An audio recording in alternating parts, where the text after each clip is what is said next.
What we're going to talk about today is why the foods you're eating are causing you to gain weight and actually ruining your health.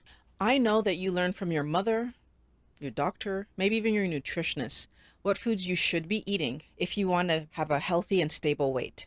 I'm pretty sure that if you have a trainer and you talk to them, they're going to tell you that eating junk food isn't great, but if you only eat a small amount, you could work that off in the gym. No big deal. So, why are you still overweight? It's because you're actually being misled. You've been told that you need healthy carbohydrates, so those good sugars, for energy. Here's the part that's interesting. That is true. Because every single day you eat a high carb diet, you actually need carbohydrates for energy. If you don't eat them, you're going to feel tired, you're going to be cranky, you're going to be in a bad mood. The thing that you weren't told is that eating excessive amounts of carbohydrates puts you in the position of needing to eat those extra carbs. And this is because when you eat excessive amounts of carbohydrates, you release a lot of insulin into your body, and that release of insulin puts those excessive amounts of carbohydrates away as fat because, carbs in the blood is dangerous. But then we feel hungry because the energy that came in got put away. So our body pushes us and we go eat. Then I go eat. I eat excessive amounts of carbohydrates again. My body steps in, insulin's deployed, put it away as fat. I get hungry. I go eat. Do you see the problem? The cycle that you end up being on. This happens several times per day. The question is, how did we end up on this hamster wheel? It's standard practice when you have a baby to start them on solid foods at about 6 months old. The solid food that most of us parents are encouraged to start our baby on is infant cereal. So my little baby's going to get 2 servings of infant cereal every day. Infant cereal has 19 grams of carbohydrate in a serving. By the time my little baby is 8 months old, I would have added vegetables and fruits to this meal plan that the child is on.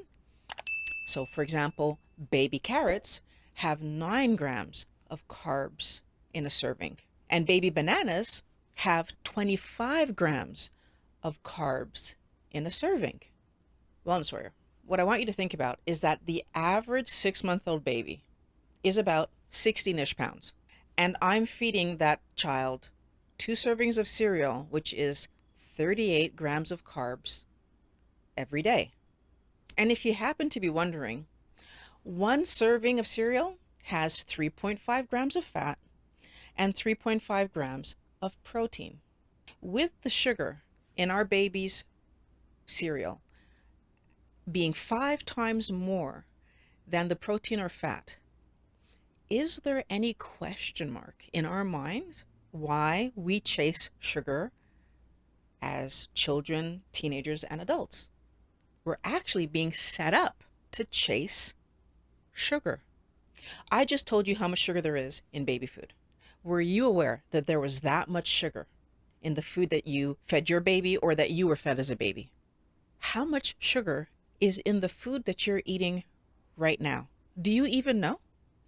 Doctors are starting to share with us that the research and their work with individuals is indicating that we can actually only manage about 20 grams of sugar per day before illness and problems start to happen to our body.